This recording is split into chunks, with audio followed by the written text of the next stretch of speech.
Le débat africain, Alain Foucault. Et si après le cuisant échec sociopolitique économique de ces 50 dernières années en Afrique, les hommes acceptaient enfin de céder leur place aux autres? Et si les Africains, devant cet énorme fiasco de la gouvernance, décidaient enfin d'octroyer le pouvoir aux femmes? Et si ces sœurs et mères qui tiennent avec très peu de moyens et beaucoup d'abnégation les millions de ménages au sud du Sahara prenaient enfin les rênes de nos États?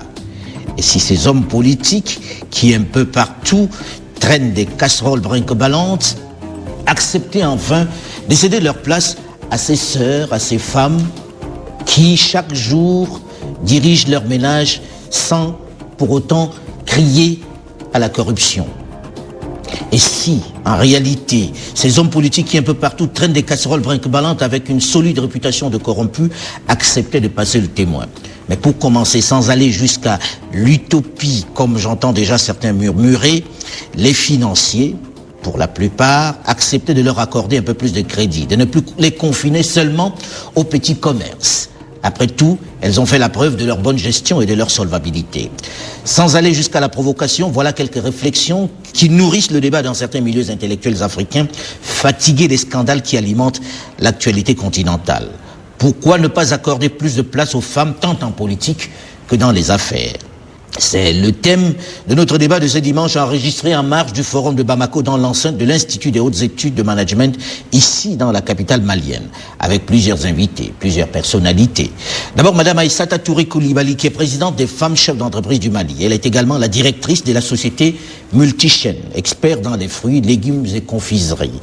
Puis, Madame Cécile Aouma Kouassi, présidente et initiatrice de l'Ivoirien de trading de matières tropicales, qui a une idée très originale. La tchéké d'or. La tchéké d'or, le principe est la fabrication de la tchéké conditionnée sous vide dans des sachets. Elle fait quelques autres produits dérivés du manioc. Et enfin, l'homme du plateau, M. Moussa Alassane Diallo, le PDG de la Banque nationale de développement agricole, le BNDA, qui travaille beaucoup avec les femmes. M. Diallo est également le président de l'association professionnelle des banques des établissements financiers du Mali. Alors on va commencer par les femmes, Est-ce que je suis provocateur quand je pense que c'est peut-être le moment pour vous de vous essayer aux affaires, au pouvoir? On va commencer par Madame Kouassi. Je pense que non, ce n'est pas du tout exagéré de penser à cela, parce qu'on se rend compte que de plus en plus, en Afrique subsaharienne, les échecs sont dans tous les pays. On a l'impression que les hommes ont échoué sur toute la ligne.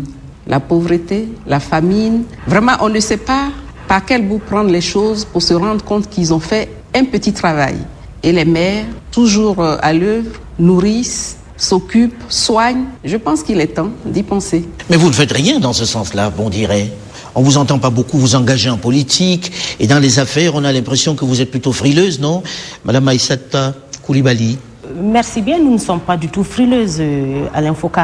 Et la preuve est qu'actuellement, même au Mali, il y a quand même une percée dans le domaine politique au niveau des femmes. Mais ce qu'il faut, à mon avis, ce qu'il faut voir, peut-être qu'en général, si je peux me permettre, on ne peut pas faire de la politique, en tout cas, dans certains pays africains, peut-être même à travers le monde, sans le minimum de ressources. Et on le sait, il ne faut pas se le cacher, tout se paye aujourd'hui. Les places se payent, au niveau des votes, tout est traficoté. Donc il va falloir certainement, pour aider la femme à avoir beaucoup plus de place dans ces instances de décision ou dans ces places politiques. Mais elles doivent conquérir ces places, non? Nous sommes, au fait, on le dit souvent, hein, ce n'est pas parce que nous ne pouvons pas, c'est pas parce que nous n'avons pas la capacité intellectuelle de le faire, ou nous pratiquons les mêmes écoles que ces hommes-là. Nous avons les mêmes diplômes que les hommes-là. Mais on a... Mais en petit nombre, non? Par exemple, on a souvent pensé que dans cette région en Afrique de l'Ouest, le nombre des femmes diplômées est beaucoup moins important que celui des hommes. Oui, mais même ce petit nombre, déjà, peut commencer à faire du bon travail. Et ça commence déjà à faire du bon travail. Mais qu'est-ce qui explique alors que vous ne soyez pas dedans un peu plus en nombre, Madame Kouassi? Je pense qu'il y a une exclusion de fait. Parce que, comme l'a dit Madame Koulibaly, il faut un pouvoir financier. Et les femmes ne l'ont pas. On se rend compte que les femmes sont confinées dans des petites choses, le petit commerce, la petite vendeuse de la rue. Et c'est difficile. Avec ça, on ne peut pas aller faire de la politique. Peut-être faudrait-il que vous avanciez dans le domaine économique, parce que ce n'est pas parce qu'on gère un ménage que l'on gère forcément de grandes institutions. Dans le domaine politique, et je pense qu'il y a même certains appuis, en tout cas, qui ont compris ça. Je parlerai même par exemple du GTZ au Mali, le pacte GTZ, qui nous a approchés, qui a approché le réseau de femmes opératrices économiques. Et ils avaient initié 2 années de programme pour accompagner les femmes dans la politique. Ensuite, après l'état des lieux, toutes choses faites, ils sont revenus vers les femmes opératrices économiques. Ils disent que le constat est qu'ils ont remarqué qu'il serait difficile de booster les femmes au point de vue politique sans qu'elles ne soient pas accompagnées économiquement. Économiquement. Tout à fait. Donc vous voyez. Mais alors sur le plan économique, on a un banquier sur le plateau qui, lui, travaille avec les femmes. Déjà, sont-elles meilleures gestionnaires ? Oui, merci Alain Foucault. Je voudrais dire tout simplement que les réflexions qui viennent d'être faites par mes sœurs sont pertinentes et justes. Il faut dire tout simplement qu'effectivement, pour passer de la femme entreprise à la femme politique, il faut le pouvoir financier, il faut le pouvoir Alors économique. vous êtes censé les accompagner dans le domaine économique. Exactement. Alors dites-nous, Monsieur Diallo, est-ce que ce sont des bonnes gestionnaires ou bien elles sont faites simplement pour gérer des micro-projets ? Non, les femmes, je vais dire tout simplement qu'en matière d'approche, l'entreprise, c'est la combinaison de 2 facteurs. Le promoteur et le projet. Un promoteur sérieux, crédible, compétent et un projet économiquement viable et financièrement rentable. C'est ça que le banquier cherche. Et lorsque nous analysons, n'est-ce pas, cette combinaison promoteur-projet par rapport aux femmes, je pars déjà de 2 comparaisons. Et lorsque nous prenons la femme en milieu rural, la femme qui s'endette en milieu rural, elle s'endette sur l'honneur et sur la dignité. Donc le remboursement du crédit... C'est ça garantit, en somme. Ça, c'est la meilleure garantie qu'on puisse avoir. S'endetter sur l'honneur et sur la dignité. En milieu rural. Elles ont plus de dignité et d'honneur que les hommes, finalement, Absolument. en milieu rural. Absolument. Ah oui ? Ah, je le dis et je le confirme. Moi, ça me fait 26 ans que je travaille en milieu rural. Depuis 1985 que je travaille à la Les hommes sont voyous à ce point-là ? Je ne dirais N'ont pas que les hommes d'honneur ? sont voyous, mais toute chose étant par ailleurs égale, je constate dans mes activités professionnelles de 26 années d'expérience que les femmes en milieu rural ont plus de dignité, ont plus d'honneur, ont plus de crédibilité à rembourser le crédit individuel que les hommes. Donc, ça, c'est un premier facteur. Lorsque je fais cette comparaison par rapport à la ville, je ne parlerai pas d'honneur et de dignité, mais en ville, je parlerai de la capacité managériale, comparaison entre les hommes et les femmes. Et je pense aujourd'hui, très honnêtement, qu'on peut affirmer sans aucun risque de se tromper, que les femmes ont une capacité managériale, qu'elles ont le sens des affaires. À quelle échelle ? Est-ce qu'elles ont la même capacité managériale pour les grosses entreprises que pour les PME ? Non. Parce qu'on a souvent dit qu'elles sont bonnes pour gérer les petites affaires. Mais moi, je vous dis... C'est méchant, non ? Non, ce n'est pas méchant. Je pense qu'aujourd'hui, les femmes qui ont la capacité de gérer les petites entreprises, les PME, les PMI, les très petites entreprises, ont des prédispositions aujourd'hui avérées pour gérer les grandes entreprises. Parce qu'aujourd'hui, il y a 2 facteurs quand même extrêmement importants dans la conduite d'une PME. D'abord, toutes les questions liées à la recherche de financement, mais aussi la maîtrise des coûts, d'une part, et d'autre part, l'accès au marché. L'accès au marché. Une fois que les femmes qui gèrent les petites entreprises ont acquis des expériences dans ces 2 composantes-là, conduire une grande entreprise devient quelque chose d'extrêmement facile pour elles. Et je pense qu'aujourd'hui, nous sommes dans la situation où il faut offrir de nouvelles opportunités aux femmes pour qu'elles puissent s'engager dans les affaires économiques, pour qu'elles puissent devenir de grandes entreprises, gérer de grandes entreprises, faire de bonnes affaires, acquérir des compétences en milieu économique et financier. Et c'est ça qui va être mais vous êtes le l'élément de président... propulseur pour le domaine politique. Vous êtes le président de l'association professionnelle des banques et établissements financiers du Mali. Que vous disent les banquiers ? Pourquoi ne prêtent-ils pas ? Alors si on est aussi certain que ces femmes-là ont ces capacités managériales, comme vous dites. Oui, je pense qu'aujourd'hui, globalement, les banques disent 3 choses par rapport à l'accès au financement des femmes. La première chose qu'on dit, c'est en général que les projets ne sont pas bien ficelés, que les projets ne sont pas bien montés. Donc ça pose toutes les questions liées, et je le dis très souvent, avec beaucoup d'autres bailleurs de fonds d'ailleurs, que lorsqu'on aborde la problématique, n'est-ce pas, du financement, la problématique du financement des entreprises, il faut l'aborder non seulement en termes d'apport financier que les banques peuvent apporter, mais aussi en termes d'apport non financier que les banques ne peuvent pas apporter. Quand je dis apport non financier, il s'agit de toutes les mesures d'accompagnement en matière de formation, en matière de suivi, en matière de conseil, en matière d'études de marché. Toutes ces questions-là sont en amont, n'est-ce pas, du financement. Et cet amont-là, il faut l'assurer. Donc je pense qu'il y a un premier facteur lié à la qualité et à la pertinence, n'est-ce pas, des projets. Madame Koulibaly. Tout à fait. Et moi-même, j'ai l'habitude de dire souvent quand on nous demande quelles sont vos priorités, j'ai dit nous n'avons que 2 priorités, la formation et le financement. Si nous arrivons à avoir une très bonne formation pour les femmes, comment gérer son entreprise, comment faire son business plan, etc., etc., je pense que quand on a cet outil-là, quand on est bien outillé au départ, on peut facilement avoir accès au financement et gérer les ressources. J'ai l'habitude de dire également, on peut trouver des ressources, on peut vous aider à avoir des ressources. Mais si vous n'avez pas la formation de base pour savoir comment utiliser ces ressources-là... Mais qui doit dispenser cette formation? Cette formation-là, il y a les partenaires au développement qui doivent... Il y a l'État, les partenaires au financement, qui font beaucoup d'ailleurs dans ce sens-là. Ils font beaucoup? Ils font beaucoup de... Qui, les partenaires étrangers ou bien l'État? Des partenaires étrangers, il y a l'État également. Il y a certaines structures de l'État également qui s'occupent de la formation de ces femmes-là, qui s'occupent de la formation des jeunes. Donc il y a l'État, il y a les partenaires financiers, et les partenaires techniques du monde. C'est la même chose en Côte d'Ivoire, vous êtes c'est vrai que c'est la même chose, mais je pense que ce n'est pas suffisant ce que fait l'État. Parce qu'il revient d'abord à nos États de s'organiser pour prendre en charge ces femmes qui n'ont pas la capacité aujourd'hui, pour les amener en termes de capacité vers les banques.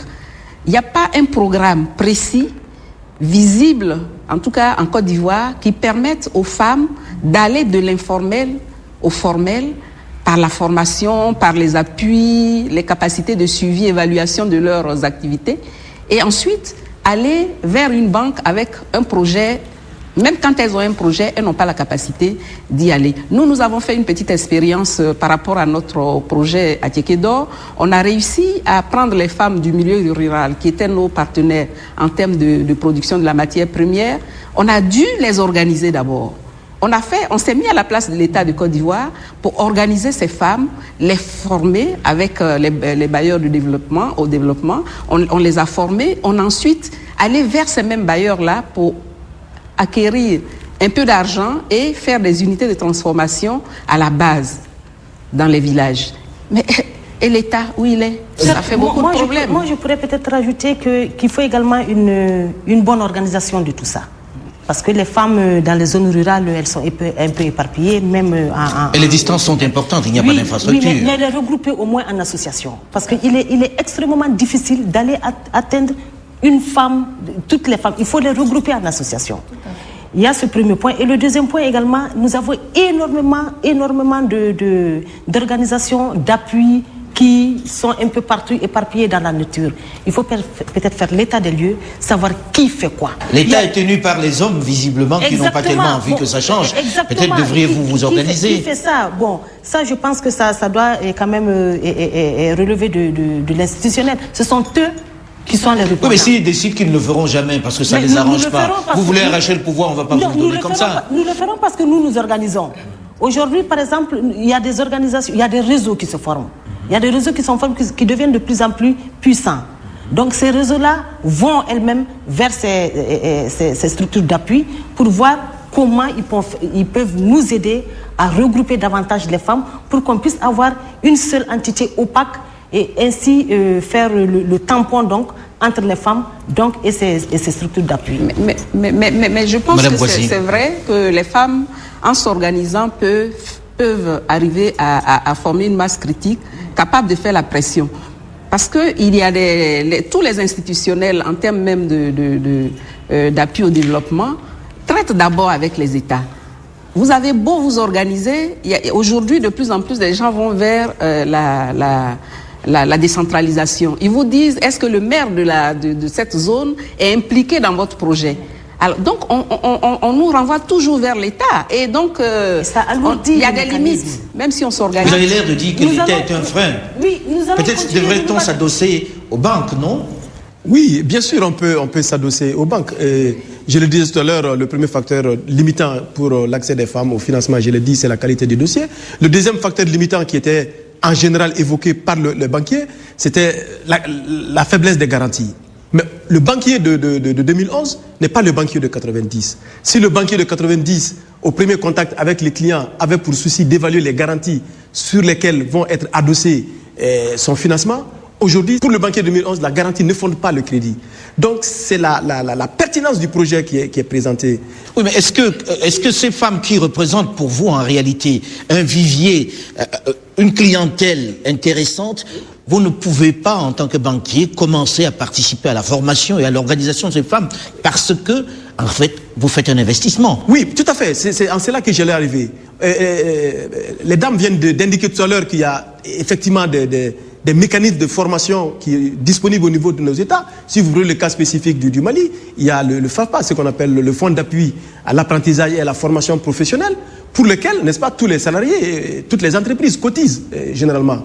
Donc, par rapport à cette problématique de formation, je pense, et même d'accompagnement des femmes, ce que je propose et je dis toujours, c'est qu'il faut un dialogue à 3 voies. Il faut un dialogue à 3 voies. Le dialogue entre les États, donc les représentants des pouvoirs publics, les réseaux des femmes et les banques. Et lorsqu'on se trouve dans un dialogue à 3 voies, c'est en ce moment-là que nous pouvons peser de toute notre force pour orienter d'abord les mais formations. il y a quand même une injustice, il y a quand même une injustice qui est criarde. Moi, je pense quand même que la vocation d'une banque n'est pas de faire une formation. En fait, non, mais je veux dire, la banque fait un investissement peut-être en partant sur des femmes. Oui. En misant sur les femmes, il se dit, les banquiers se disent à ce moment-là, nous misons sur des gens qui sont beaucoup plus crédibles que ceux qui traitent avec nous traditionnellement, qui n'ont pas besoin de formation, c'est vrai, mais avec qui on perd de l'argent. Or là, on a des personnes qui sont reconnues comme étant des personnes d'honneur, qui remboursent leurs dettes. Exactement. Pourquoi ne miserait-on pas un peu plus sur elles pour l'avenir ? Non, aujourd'hui, ça peut être une piste de réflexion. Aujourd'hui, non, il y a 2 choses que je dis toujours, et ça je le dis en tant que président de l'APB du Mali, c'est que aujourd'hui, l'association des professionnels de banque. Voilà, l'association professionnelle des banques du Mali, et la croissance économique dans l'espace UMOA se fera avec l'Union économique et monétaire ouest-africaine. Se fera avec ou les femmes ou ne se fera pas, premièrement. Deuxièmement, la croissance des années à venir de l'Union économique et monétaire ouest-africaine se fera avec les PME ou ne se fera pas. Donc je pense que voilà 2 dimensions pour lesquelles toutes les réflexions doivent être aujourd'hui ouvertes de façon à assurer... Oui, mais qu'est-ce que vous faites dans ce sens, vous, banquiers, alors? En ayant ce constat, que faites-vous derrière? Nous, on fait 2 choses. La première chose que nous faisons, c'est qu'il faut qu'au niveau du système bancaire, nous puissions développer des produits financiers et bancaires adaptés à la couverture des besoins de financement spécifiques et des femmes et des petites entreprises. Pas seulement dans la microfinance. Non, je ne suis pas dans le domaine de la microfinance. Je suis vraiment dans le stade d'entreprise. Hein. Je ne suis vraiment pas dans la microfinance. Donc, il faut que les banques puissent développer, n'est-ce pas, des produits financiers et bancaires adaptés à la couverture des besoins de financement. Est-ce que c'est la tendance aujourd'hui? Ah, c'est la tendance. Toutes les banques aujourd'hui développent en leur sein des structures dédiées au financement des PME et des TPE, des très petites entreprises. C'est le cas, Madame Koulibaly? Tout à fait. Vous qui êtes au Mali? Oui, tout à fait. La BNDA, je l'ai dit que c'était la banque par excellence parce que je sais que c'est une banque rurale, si je peux me permettre, l'agriculture. Banque nationale de développement agricole. Exactement. Et étant donné que nous avons pratiquement 80% de la population qui sont dans les zones rurales, donc je sais que la BNDA fait beaucoup pour ces femmes-là. Indépendamment même de ça, les PME et les PMI également vont vers la BNDA. Nous pouvons citer d'autres banques qui ont essayé de mettre des programmes pour financer les activités des femmes. Ça traîne, mais on sent quand même qu'il y a un début. Et ces banques-là deviennent de plus en plus attentives donc aux femmes et essaient donc de mettre des produits adaptés donc aux activités des femmes. Parce qu'il y a des toutes petites entreprises, il y a des entreprises qui sont un peu plus structurées, d'où la nécessité, comme l'a dit le PDG de la banque, de voir des produits adaptés donc à la taille des entreprises des femmes. J'ai envie de dépasser, n'est-ce pas, ces qualificatifs-là, parce qu'en réalité, aujourd'hui, les banques doivent faire des efforts. Je l'admets, elles font beaucoup d'efforts pour le financement de l'économie, mais il y a encore beaucoup de choses à faire. Les banques peuvent mieux faire, je dirais. Plusieurs invités sur ce plateau installés dans les locaux de l'Institut des hautes études en management dans le centre de la capitale malienne. D'abord, Madame Aïssata Touré Koulibaly, qui est présidente des femmes chefs d'entreprise du Mali. Elle est également la directrice de la société Multichaîne, expert dans les fruits, légumes et confiseries. Madame Cécile Aouma Kouassi est notre seconde invitée. Elle est présidente et initiatrice de l'Ivoirienne de trading de matières tropicales, qui a une idée très très originale, la tchéké d'or. Le principe est la fabrication de la tchéké conditionnée sous vide dans des sachets. Elle fait également quelques autres produits dérivés du manioc. Notre troisième invitée qui vient de nous rejoindre est Madame Véronique Okumu. Elle est promotrice du Collège Hermès, un institut supérieur des métiers à Brazzaville, au Congo. Puis Monsieur Moussa Alassane Diallo, qui est le seul homme sur ce plateau avec moi, qui est également le PDG de la Banque nationale de développement agricole, le BNDA, qui travaille beaucoup avec les femmes. Monsieur Diallo est également le président de l'Association professionnelle des banques des établissements financiers du Mali. Ma première question dans cette seconde partie s'adresse d'abord aux femmes. Je vais me tourner vers Madame Okoumou qui vient de nous rejoindre. On a souvent dit que la première difficulté pour les femmes dans l'entreprise démarrait à la maison. C'est-à-dire que les hommes n'avaient pas tellement envie de voir leurs femmes devenir des grandes femmes d'affaires, apporter beaucoup d'argent. C'est vrai? C'est également vrai au Congo où vous êtes? C'est vrai parce que une femme qui travaille à l'extérieur est déjà une source de déstabilisation du fonctionnement à la maison. Parce qu'elle doit faire la popote? Parce qu'elle n'est plus là, elle doit faire la popote, elle n'a pas le temps de s'occuper des enfants, moins encore de son mari. À l'extérieur, ça n'arrange pas les femmes et les hommes. Également aussi parce qu'une femme qui commence à travailler, qui gagne de l'argent, là aussi, ça devient une source de conflit. Le mal est touché dans sa virilité. Voilà, une source de conflit dans le ménage. D'un côté, parce que l'homme, ce qui devrait l'arranger, c'est-à-dire que, elle se dit, les revenus augmentent, mais en même temps, les revenus augmentent, ça donne aussi une certaine autonomie à la femme qui n'attend plus forcément de recevoir de l'argent de son mari, donc elle peut gérer son argent, et le fait de ne plus dépendre de son mari peut aussi être une source de conflit et de décision. Je vois toutes les femmes acquiescer. Tout à fait. C'est vrai, Madame Koulibaly? Oui, parce que Madame Okoumou vient de lâcher un mot, autonomie. L'autonomie financière de la femme, elle est indispensable pour la femme. Parce que sans cette autonomie financière également, elle risque également d'être à la merci de l'homme.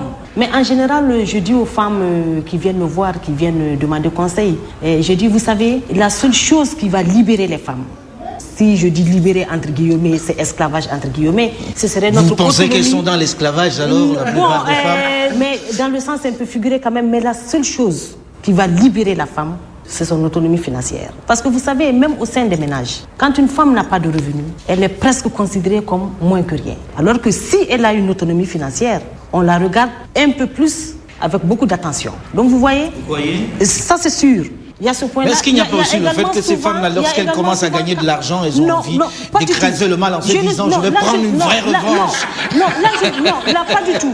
Non, là pas du tout. La femme n'a pas tendance à penser comme ça. La femme en général, quand elle gagne de l'argent, c'est pour la maison. C'est pour l'enfant, c'est pour le père, c'est pour la belle-mère, c'est pour le beau. Mais c'est rarement pour le mari, hein. Ah, mais si. On commence à dire que le fainéant, il ferait mieux d'aller chercher de l'argent. Quand je dis que c'est pour le mari, elle peut aider à la popote. Elle peut aider à l'éducation de l'enfant, à la scolarisation de l'enfant. C'est pour aider le mari. C'est un couple.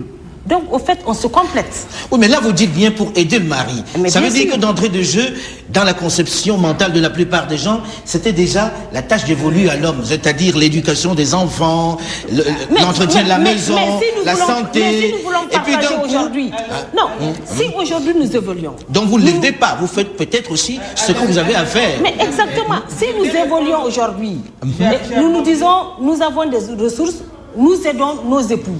Non, vous participez. Parce qu'en Europe, elles disent nous participons. Alors nous participons. Pas aider le mari. Parce que là, d'un coup, c'est comme si vous lui rendez service. Alors que si vous voulez l'égalité, il faudrait bien l'assumer. Nous participons. Madame Okoumé, j'ai dit que c'était vrai, mais je voudrais aussi aborder le côté faux. Ce qui est faux, c'est de penser que si la femme sort de chez elle, comment voulez-vous, c'est une question d'abord des droits de l'homme. Moi, je pose le problème en termes de droits de l'homme. C'est un problème d'égalité, c'est un problème d'équité. Si on pense qu'on doit promouvoir les droits de l'homme, il est normal que l'autre homme, parce que ça qu'on promeuve les droits de la femme, c'est ça? Oui, il faut promouvoir les droits aussi de l'autre homme qui est la femme. Et cette femme-là, elle doit bénéficier des mêmes prérogatives que l'homme. On n'a pas beaucoup entendu Mme Kouassi là-dessus. Oui, mais je n'ai pas fini, parce rapidement. que ça c'est très important. Il faut, parce que la femme qui travaille en dehors de chez elle, parce qu'à la maison elle travaille, mais ce travail-là n'est pas considéré. La femme qui travaille en dehors de chez elle, donc pour un travail salarié ou pour une auto-promotion, voilà. Ça lui donne d'abord, ça lui permet de s'épanouir, ça lui permet de s'affirmer, de prétendre à ce que l'autre homme fait et d'avoir de la considération, alors que quand elle travaille à la maison, ce travail-là n'est pas considéré. Et moi, je pense que pour l'égalité, il faut que les femmes travaillent en dehors de chez elles. Qu'elles travaillent en auto-salarié, donc qu'est leur entreprise, qu'elles travaillent comme salariées, elles doivent le faire.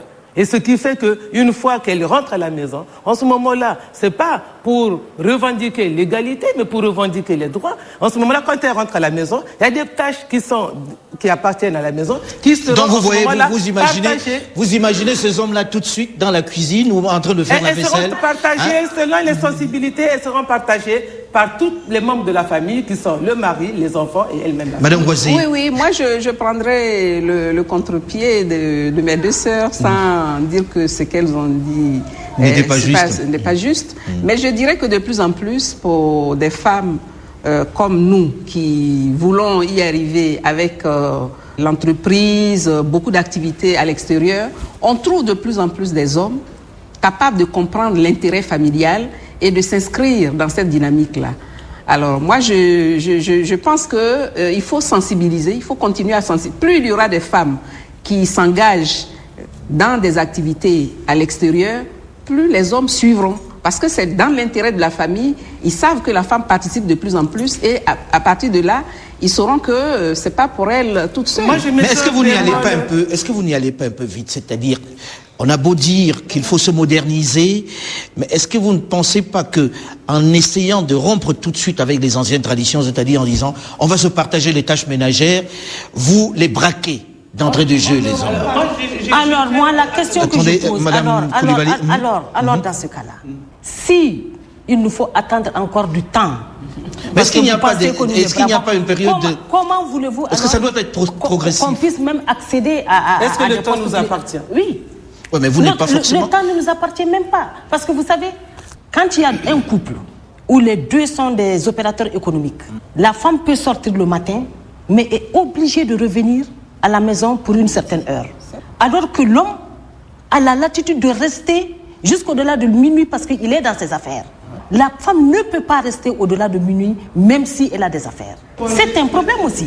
C'est un problème, mais est-ce que ça n'est pas inhérent à une culture et que le temps va arranger les choses, à la sociologie africaine? Est-ce que vous ne bousculez pas les choses en vous disant on va tout de suite faire comme si nous ne bousculons pas... Moi, je fais la formation. Je ne suis pas d'accord. Je dis qu'on ne doit pas sensibiliser, il faut former. La femme, elle a des tâches. La femme, elle a des missions. Et il faut la former pour qu'elle puisse gérer ses missions. Il faut qu'elle puisse gérer rationnellement ses tâches. Je suis une maman poule, comme on dit chez moi. J'ai mes enfants, je les adore. J'aime bien m'en occuper. Je m'occupe de mes enfants, je les ai éduqués et je ne lâche pas. Si j'ai fini avec mes enfants, je voudrais bien voir comment mes enfants éduquent leurs enfants à eux, donc mes petits-fils. Mais c'est une responsabilité. C'est une responsabilité. Je suis femme cadre dans mon pays, j'ai des fonctions et je travaille dans une administration. J'ai des collaborateurs que je gère parce que je suis leur responsable. Et là aussi, c'est une responsabilité. Ça fait une responsabilité, ça fait deux. Je suis mère de famille, je suis une femme au foyer. J'ai également des responsabilités dans mon foyer, n'est-ce pas? Et je gère ce foyer. Donc, c'est une troisième responsabilité. J'ai un projet que j'ai initié, donc ce projet d'institut. Je gère là aussi des hommes et des femmes dans mon institut. C'est la quatrième responsabilité. Vous voyez, des responsabilités accumulées. Ces responsabilités accumulées, il faut être en mesure de les gérer. Et pour les gérer, il faut être bien formé. Donc je ne parle pas de sensibilisation, il faut former les femmes à pouvoir gérer leurs responsabilités. Là, je ne suis pas tellement d'accord sur la formation de gérer... c'est la formation former les femmes. Non, Madame, moi, je pense que ce que vous venez de dire, toutes les femmes du monde subissent ça. Moi, je suis une femme, je suis mariée, j'ai des enfants, j'ai des petits-enfants, donc j'ai le temps pour ma famille, j'ai le temps pour mes affaires, et Dieu seul sait combien je suis impliquée dans la vie associative. Donc je ne pense pas que nous ayons besoin forcément d'une formation pour ça. Il y a certaines choses qui viennent naturellement, qui sont tout à fait naturelles. On n'a pas besoin de formation pour ça. Madame Boissy. Oui, mais je disais, il serait difficile de remettre toutes ces femmes-là dans une classe et puis leur dire ce qu'il faut faire. Elles savent déjà, de par leur nature, gérer un ensemble de choses. C'est une question d'adaptation à la modernité qui ferait qu'elles ont un programme, mais pas du copier-coller quand même. Non, parce qu'on a plus tendance à voir du copier-coller, c'est-à-dire on se dit, en Europe, voilà comment ça se passe, voilà comment ça doit se passer ici. On n'a même pas la possibilité. Ce monsieur-là, il va faire la vaisselle. Vous imaginez votre belle-mère en train de voir votre mari faire la vaisselle. C'est pas envisageable. Non. Ce n'est pas envisageable. Mais ça va tellement démoraliser. Vous entendez, monsieur Diallo? Ça va tellement démoraliser le mari que la femme même ne serait pas à l'aise. Il y a certaines valeurs propres à nous les Africaines. Par exemple, faire à manger à la belle-mère, ou bien quand le mari te demande de lui faire son repas, on lui fait. Il y a certaines valeurs sur lesquelles vraiment... Vous ne transigerez pas. On ne transigera pas, ça c'est clair. Je voudrais revenir sur un aspect quand même qu'il ne faut pas négliger. Il y a une chose, nous les femmes, on veut d'une chose et de son contraire. Moi je le dis, je suis femme, donc je me sens moi-même concernée. Je ne vais pas revenir sur ces débats parce que si on continue sur le débat du genre, est-ce qu'un homme va faire la cuisine, est-ce qu'elle va faire la vaisselle, mais c'est important. Est-ce qu'elle va faire les courses, on nous ramène toujours au discours d'hier et pas au discours de demain. Mais c'est une réalité d'aujourd'hui. Oui, mais c'est une réalité. Mais nous, on éduque nos enfants aujourd'hui, garçons et filles. Oui. On va regarder un autre aspect. On va se tourner vers le banquier qui rencontre ces femmes-là régulièrement. Est-ce que de temps en temps, vous n'avez pas certains hommes qui se disent, de vous à moi, je n'ai pas envie que vous lui prêtiez de l'argent, qui sont des freins au projet de leur compagne? Non, je n'ai pas rencontré des cas de cette nature. Mais je pense qu'aujourd'hui, le débat que vous posez est un débat de fond et qui résulte d'un débat de société. Aujourd'hui, nous avons des sociétés en évolution. Et je souhaiterais que dans cette réflexion globale de l'évolution de nos sociétés, qu'il faut faire une approche globale et intégrée. Approche globale et intégrée qui doit prendre en charge aussi bien les femmes en milieu rural que les femmes en milieu urbain. C'est deux réalités tellement différentes. Totalement différentes. Tous les débats que nous venons d'avoir tout à l'heure sur le plateau avec mes C'est soeurs, urbain, ça. Ça, c'est un débat urbain. C'est urbain. C'est un débat urbain. Mais lorsque vous allez déposer ce débat au niveau du village, mais les gens risqueraient de vous traiter de fous. Je pense même que ce sont les femmes qui seraient opposées à l'idée du partage. Mais maintenant, ce qu'il faut faire, je pense que c'est un débat très intéressant. Et comme je l'ai dit, c'est un débat sociologique qui va résulter de l'évolution de nos sociétés, mais aussi qui va aussi poser la problématique comment réconcilier la modernité et la tradition. Et en ce moment-là, je suis d'accord avec vous qu'il faut avoir une démarche progressive pour ne pas heurter les consciences, pour ne pas heurter les cultures, pour ne pas heurter les traditions de nos familles. Donc maintenant, mais moi je replace tout ça sur le plan de l'entrepreneuriat et du rôle de la femme dans la société, du rôle économique de la femme dans la société, parce que c'est de ça qu'il s'agit. Et à ce niveau-là, je pense qu'aujourd'hui, qu'il s'agisse du milieu urbain ou du milieu rural, l'Afrique, et notamment l'Afrique de l'Ouest, nous ne pourrons jamais faire l'économie de la participation active des femmes, aussi bien en milieu rural qu'en milieu rural, dans le développement économique de nos sociétés.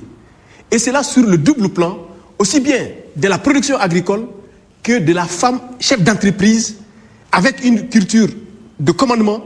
Et laquelle culture de commandement ne sera pas la culture de commandement de la maison. Il faut que la femme comprenne que lorsqu'elle arrive chef d'entreprise au bureau, elle a des responsabilités, comme ma soeur du Congo-Brazzaville l'a dit. Ces responsabilités de femme chef d'entreprise ne sont pas les responsabilités à la maison. Et donc, il faut faire exactement la différence entre la responsabilité que la femme doit assumer au niveau de la famille, donc responsabilité familiale dans un couple, qui est une responsabilité différente de la responsabilité que la femme doit assumer en tant que chef d'entreprise. Est-ce que vous ne rencontrez pas, je me tourne vers Madame Kouassi, est-ce que vous ne rencontrez pas, vous, dans votre entreprise à vous, des réticences de certains hommes à obéir aux ordres que vous donnez? Est-ce que vous n'avez pas ce sentiment qu'ils se disent, oh, cette femme, bon, c'est une femme après tout, je vais pas faire exactement ce qu'elle me demande? Pas du tout. Aujourd'hui, tous ceux qui travaillent avec nous, quand ils se rendent compte de votre capacité à les gérer comme un homme, en tout cas, ils sont les premiers à le reconnaître et à dire, mais s'il y avait plus de femmes qui géraient des entreprises, en tout cas, ça avancerait. Ils sont plus réceptifs, alors. En tout cas, ils sont plus réceptifs. Mais il faut que la femme soit à la hauteur. Il faut qu'elle démontre qu'elle est capable de gérer des hommes. Mais comme disait à l'instant M. Diallo, est-ce que les femmes n'ont pas souvent tendance aussi à ramener le commandement du bureau à la maison et à heurter un peu? Pas du tout. Pas du tout. Moi, j'ai parlé de la formation et je suis quand même surprise que les femmes n'abordent pas cet aspect de formation. La formation, c'est important. La formation, c'est pour réduire les déséquilibres. Dans votre institut, vous avez essentiellement des femmes? J'ai des femmes et des hommes. J'ai des filles et des garçons que je forme. J'ai un institut de métier. Je suis sur 10 filières de formation. Et sur ces 10 filières de formation, j'ai les garçons et les filles. Oui. Vous savez que le Congo, bon, ça c'est l'avantage que nous avons, plus de 90% de taux d'alphabétisation. Donc j'ai les filles et les garçons. Mais je ne fais pas un enseignement différent pour les filles et un enseignement différent pour les femmes. Mais quand vous dites former, comment vous voyez ça? En quoi ça consiste la formation dont vous parlez? Mais moi, c'est la formation en gestion. J'ai bien dit la formation en gestion. Il y a la formation initiale que nous avons, mais quand nous formons en gestion, parce qu'il s'agit ici de faire la gestion d'entreprise, il faut faire comprendre aux femmes que quand elles travaillent, elles ont déjà cette réalité des différentes responsabilités. Donc, on doit les former tout en faisant ressortir ces difficultés et qu'elles doivent être en mesure de les gérer pour qu'il n'y ait pas de déséquilibre. Pas de déséquilibre pour gérer ses enfants, pas de déséquilibre pour gérer son foyer, mais aussi pas de déséquilibre pour gérer son entreprise. Mais est-ce qu'il y a besoin vraiment de formation? Alain Foucault, je vais vous dire une chose. Je pense que c'est dans l'éducation, non? Elle a dit quelque chose de très important, mais je vais vous dire une chose. Elle a parlé d'égalité, de droit. Ma sœur du Congo-Brazza, elle a parlé d'égalité entre hommes et femmes. Je vais vous donner un exemple très simple.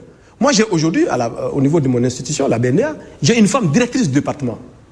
Mais cette femme directrice de département, elle a été d'abord chef d'agence en Brousse, à 120 km de Bamako. Elle partait et recouvrait le crédit comme les hommes. Elle faisait le travail des hommes. Elle était directrice d'agence. Elle a été directrice adjointe de département et elle est aujourd'hui directrice de département.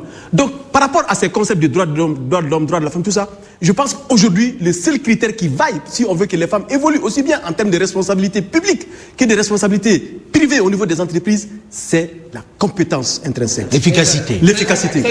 Il ne doit pas avoir d'ambiguïté par rapport à la compétence. Chacun doit se faire prévaloir par sa compétence. Alors, très concrètement, puisque nous arrivons au terme de l'émission, en 2 mots, pour vous, qu'est-ce qu'il faudrait faire pour que vous trouviez la place qui est véritablement la vôtre aujourd'hui dans l'environnement économique? Moi, je pense que la place, elle est là. Vous savez, la nature a horreur du vide. Il faut seulement la prendre. Nous la prenons parce qu'on sait que la place est là.